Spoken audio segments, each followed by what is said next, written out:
வணக்கம். உங்கள் ஜோதிடர் கணேஷ். இப்ப நம்ம சிம்ம லக்னமும் குரு சந்திர யோகமும் பலன் என்னன்னு பார்ப்போம்.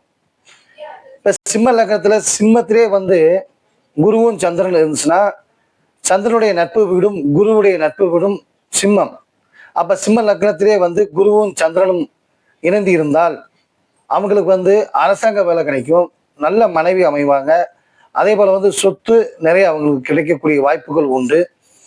அதே மாதிரி உங்களுக்கு எந்த ஒரு அரசாங்கத்துறையில பெரிய பதவினாலும் சரி இவங்க இருக்கிறதுக்கு வாய்ப்புகள் உண்டு. அடுத்த ரெண்டாவது சிம்ம லக்னத்துல இருந்து ரெண்டாவது இடமாகிய கன்னி ராசியில குருவும் சந்திரனும் சேர்ந்திருந்தாங்கன்னா பொதுவாகவே இவங்களுக்கு கொஞ்சம் மனப்பான்மை ரொம்ப கம்மியா இருக்கும். அது மன பயம் இவங்களுக்கு இருக்கும். ஏதவே சர்வ காலமும் ஏதாவது சிந்தனை பண்ணிட்டே இருப்பாங்க. ஆனா எதையுமே இவங்களுக்கு எதையுமே கை கூட வாய்ப்புகள் கிடைக்காது. அடுத்த ஆள் சொல்லி இவர் செஞ்சாதான் இவருக்கு கை கொடுக்க வாய்ப்பு உண்டு. அதே போல இவர் என்ன நினைச்சு செஞ்சாரோ அது தடைகள் தான் உண்டாகும். அது அடுத்த ஆள் செஞ்சாருன்னா இவருக்கு நல்ல நன்மை உண்டாகும். மூணாவது இடமாகிய சுக்கிரன் வீடு துலா லக்னம், அது மூணாவது வீடு துலா ராசி சிம்மத்துக்கு மூணாவது வீடாயிருது. இது சகோதரத்துவமும் தைரியஸ்தானமும் சொல்ற இடம். ஆனா சுக்கிரனும் குருவும் பகை ஸ்தானம் இருந்தாலும் குருவும் சந்திரனும் இங்கே இணைந்திருந்தால் நன்மை தான் செய்வாங்க. எல்லா வகையிலும் இவங்களுக்கு ஏற்றங்கள் கொடுக்கும், எந்த வகையிலும் இவங்களுக்கு பாதிப்பை கொடுக்காது. அதே போல இவங்களுக்கு முழு கோபம் குறைச்சிக்கிட்டீங்கன்னா வாழ்க்கையில ரொம்ப ஜெயிக்கலாம். அவங்களுக்கு இதுதான் மைனஸ் பாயிண்ட். அதே மாதிரி சிம்ம லக்னமா இருந்து நாலாவது விடமாகிய விருச்சிக வீடு இருந்து அதுல குருவும் சந்திரனும் சேர்ந்திருந்தாங்கன்னா அவங்களுக்கு சொத்து சுகங்கள் நிறைய சேரும். அதுபோல கார் வண்டி எதா இருந்தாலுமே இவங்க பழசை வாங்க மாட்டாங்க, புதுசாக வாங்கிட்டு இருப்பாங்க. வீடுகள் அனைத்தும் இவங்களுக்கு ரொம்ப லக்ஸரியா கட்டுவாங்க. ஒரு வீடு கட்டணும்னா அது இன்டீரியலுக்கே பல லட்சங்கள் செலவு பண்ணுவாங்க. அந்த மாதிரி உள்ள மனப்பான்மை கொண்டவர் தான் சிம்ம லக்னமா இருந்து நாலாம் இடத்துல குரு சந்திரமா இருந்து அது விருச்சிக வீடா இருந்துச்சுன்னா ரொம்ப அருமையா வாழ்க்கையில ரொம்ப முன்னேறுவாங்க. அஞ்சாம் வீடு இவங்களுக்கு குருவுடைய வீடு. குருவும் சந்திரனும் குரு ஆட்சி பெற்று தனுசு ராசியா இருந்துச்சுன்னா இவங்களுக்கு நல்ல புத்திரர்கள் ரொம்ப நன்மை உண்டாகும். அது புத்திரன் பிறக்கும் போதே இவங்களுக்கு வீடு கற்ற யோகம் உண்டாகக்கூடிய வாய்ப்புகள் உண்டு. இது ஏற்றத்தாழ்வுகள் சென்று கொண்டிருந்தாலும் இவங்களுக்கு ரொம்ப லாபத்தை கொடுக்கக்கூடிய இடமாக குருவும் சந்திரனும் அஞ்சாம் இடத்துல இருந்துச்சுன்னா இவங்களுக்கு ரொம்ப லாபம் கிடைக்கும். இவங்களுக்கு குழந்தை கொஞ்சம் சற்று தாமதமாகவே பிறக்கும். இப்ப குருவுல சந்திரனும் அஞ்சாம் வீடாவது சிம்ம லக்னமா இருந்து அஞ்சாவது குருவா இருந்துச்சுன்னா அதுல சந்திரன் இருந்துச்சுன்னா உங்களுக்கு இந்த அமைப்புகள் உண்டாகும். ஆறாம் வீடாகிய மகர வீட்டில் குருவும் சந்திரன் இருந்துச்சுன்னா அங்க குரு நீச்சமா போகக்கூடிய வாய்ப்புகள் உண்டு. அதே போல சந்திரன் மகர ராசிக்கு நன்மை செய்யக்கூடிய இடமாக இருக்கனால குரு மைனஸா இருந்தாலும் சந்திரன் நல்லா செய்வாங்க. ஆனா இவங்க எதையுமே சர்வ சதா காலமா இவங்க யோசனை பண்ணிட்டு தான் இருப்பாங்க.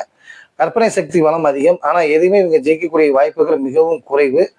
இவங்களுக்கு நோய் வந்துச்சுன்னா கொஞ்சம் சற்று தீர்றது கொஞ்சம் கஷ்டமா இருக்கும். கடைசி வரைக்கும் அதே இதுலதான் இருப்பாங்க. ஏழாம் இடம் கும்பராசி. கும்பராசி குருவும் சந்திரனும் அதாவது சிம்ம லக்னமா இருந்து கும்பராசிக்கு குருவும் சந்திரனும் சேர்ந்து இருந்துச்சுன்னா அவங்களுக்கு ரொம்ப நன்மையை செய்யும். அதே போலவே இவங்க விருப்பப்பட்டு காதல் திருமணம் செய்யக்கூடிய வாய்ப்புகள் உண்டு. தன்னை விட தாழ்ந்த ஒரு இடத்துலதான் இவங்க திருமணம் எல்லாம் முடிக்கக்கூடிய வாய்ப்புகள் உண்டாகக்கூடிய வாய்ப்புகள் உண்டாகி இருக்குது. அதுபோல சொந்தத்திலேயே இவங்களுக்கு அமையக்கூடிய வாய்ப்புகளும் உண்டு. திருமணம் பத்தி பார்க்கும்போது இவங்களுக்கு சீக்கிரமாவே திருமணம் நடந்துடும். குருவும் சந்திரனும் சனி வீட்டுல இருக்கிறதுனால சிலவங்க தாமதம் சொல்லுவாங்க. ஆனா சிம்ம லக்னக்காரங்களுக்கு அது தாமதம் ஆகக்கூடிய வாய்ப்புகள் இல்லை. அதே மாதிரி எட்டாம் இடமுடையும் குரு வீடு தான். அந்த குருவும் சந்திரனும் சேர்ந்து இருந்துச்சுன்னா அவங்களுக்கு அரசாங்கத்துறையில நல்ல உதவி கிடைக்கும். சர்வகாலமா அவங்க வம்பு வழக்குகள் செஞ்சு கோர்ட்டு கேஸ் அலைஞ்சிக்கிட்டு இருப்பாங்க. அது சிலவங்க தான் அலைவாங்க, எல்லாத்துக்கும் அலைய மாட்டாங்க. ஏன்னா சிம்ம லக்னம் அவங்க குரு புரட்டாதி நட்சத்திரமோ அல்லது அந்த குரு பகவான் சதய நட்சத்திரம் முடிச்சு புரட்டாதி நட்சத்திரம் வரும். புரட்டாதி நட்சத்திரம் ஒரு பாதம் மட்டும் தான் இருப்பாங்க. அவங்க மட்டும் இந்த இடத்துல இருந்தீங்கன்னா அவங்களுக்கு வம்பு வழக்கு இருக்கும். மற்ற 2 பாதத்துல குரு இருந்தாருன்னா ஒரு நன்மை தான் செய்யும், ஒன்றும் தீமை செய்யாது. 9ஆம் இடமாகிய மேசை வீடு அது செவ்வாய் வீடு தான். லக்னத்துல இருந்து எண்ணி பார்த்தோம்னா இது 8வது வீடாகும். நம்ம பார்த்தது தனுசு வீடு. இப்ப 9வது வீடு செவ்வாய் வீடு. செவ்வாய் வீடு இவங்களுக்கு குருவும் சந்திரன் இருந்துச்சுன்னா முன்னோர்கள் சொத்து இவர்களுக்கு கிடைக்கக்கூடிய வாய்ப்புகள் நிறைய உருவாகும். இப்ப இவருக்கு அபரிதமா வந்து சொத்தே கிடைக்கான்னு சொல்லுவாங்க. ஆனா யார் மூலியமா இவருக்கு வந்து ஒரு சொத்து கிடைக்கக்கூடிய வாய்ப்புகள், உருவாகக்கூடிய வாய்ப்புகள் இவருக்கு நிறைய உண்டாகும். அந்த சந்தர்ப்பத்தை இவர் கரெக்டா பயன்படுத்திக்கிட்டாருன்னா, இவருக்கு வந்து ரொம்ப லாபத்தை கொடுக்கக்கூடிய இருக்கும். அதேபோல வந்து இவங்களுக்கு வந்து கொஞ்சம் கஷ்டம், கொஞ்சம் மேடு அந்த மாரி தான் போயிட்டு இருக்கும் வாழ்க்கை. ஆனா வந்து ரொம்ப வந்து கீழ போமாட்டாங்க. ரொம்ப அபரிதமான சொத்து கிடைக்கும்னால டக்குன்னு இவங்க மேல வந்துருவாங்க. அதே மாரி 10ஆம் வீடு, சுக்கிரன் வீடு, அது ரிஷப ராசியா இருந்துச்சுன்னா, அதுல சிம்ம லக்னமா இருந்து 10ல வந்து குருவும் சந்திரன் இயங்குச்சுன்னா, அவங்க தொழில் துறையில வந்து ரொம்ப சாதிக்கக்கூடிய வாய்ப்புகள் உண்டு. எல்லா தொழிலும் இவங்க செய்யலாம். ஆனா இந்த தொழில் செய்யணும், அந்த தொழில் செய்யணும் இல்ல. எல்லா தொழிலும் இவங்க சாதிப்பாங்க. இவங்களுடைய பேச்சை கேட்டு மத்தவங்க செயல்படுத்துனாங்கன்னா, அவங்களும் ரொம்ப நன்மையா இருந்துச்சு இவங்க தொழில் செய்வாங்க. ஆனா இவங்களுக்கு வந்து தொழில் செய்யும்போது பார்ட்னரா இருக்கக்கூடாது. அதே மாரி வந்து அரசாங்க துறையிலும் இவங்களுக்கு வந்து உயர் பதவி கிடைக்கக்கூடிய வாய்ப்புகள்லாம் உண்டு. ஒவ்வொரு வருஷமும் குரு பயிற்சி நடக்கும்போது ஏதாச்சும் ஒரு மாற்றங்கள் லக்னத்துல 10ஆம் இடத்துல சிம்ம லக்னமா இருந்து 10ஆம் இடத்துக்காரங்களுக்கு ஒரு மாற்றம் உண்டு. அதே போல 11ஆம் இடம் ஆகிய புதன் வீடு அது வந்து மிதுன லக்னம். மிதுன மிதுன ராசியிலே வந்து குருவும் சந்திரனும் சேர்ந்துருந்துச்சுன்னா, இவங்களுக்கும் அதே போல லாபஸ்தானங்கள் உண்டாகும். இவங்களுக்கு ஏற்றத்தாழ்வுக்கு வந்து வந்து வந்து போகும். சில பெண்களால் இவர்கள் வந்து தொல்லை நடந்தாலும் அது நன்மையே முடியும். ஆனா கொஞ்சம் பெண் விஷயத்துல வந்து ஜாக்கிரதையா இருக்கணும். அவமானப்படாம மாதிரி பார்த்துக்கணும். இவர் தான் இவருடைய மைனஸ் பாயிண்ட். மற்றபடி சிம்ம லக்கணமா இருந்து அது புதன் வீடாகிய மிதுன லக்கணமா இருந்துச்சுன்னா ரொம்ப நன்மை கொடுக்க வீடு தான்.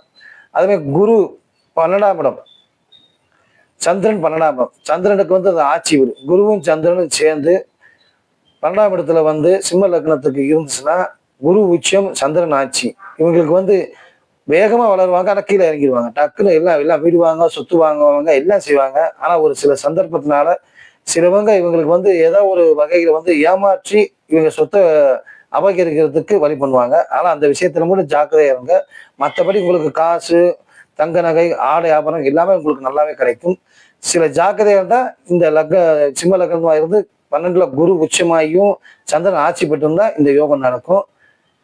மற்ற ஒவ்வொரு லக்னத்துக்கும் நம்ம பார்த்துருப்போம். இப்போ சிம்ம லக்னத்தை பார்த்துருக்கோம். இப்போ அடுத்து வந்து கன்னி லக்னத்துல வந்து குரு சந்திர யோகம் எப்படி இருக்குன்னு பார்ப்போம். அடுத்த வீடியோவை பாருங்க. நம்ம வீடியோவை பார்க்கும்போது லைக் பண்ணுங்க, ஷேர் பண்ணுங்க, அதே மாதிரி சப்ஸ்கிரைப் பண்ணுங்க. அடுத்தடுத்த வீடியோ வந்து உங்களுடைய சந்தேகம் இருந்தாலும் நீங்க கேட்கலாம். வாட்ஸ்அப் நம்பர் எண்ணிங்கன்னா உங்க சந்தேகங்களை கேட்டலாம். அதை நான் வீடியோவை போட்டு சொல்றேன். நன்றி, வணக்கம்.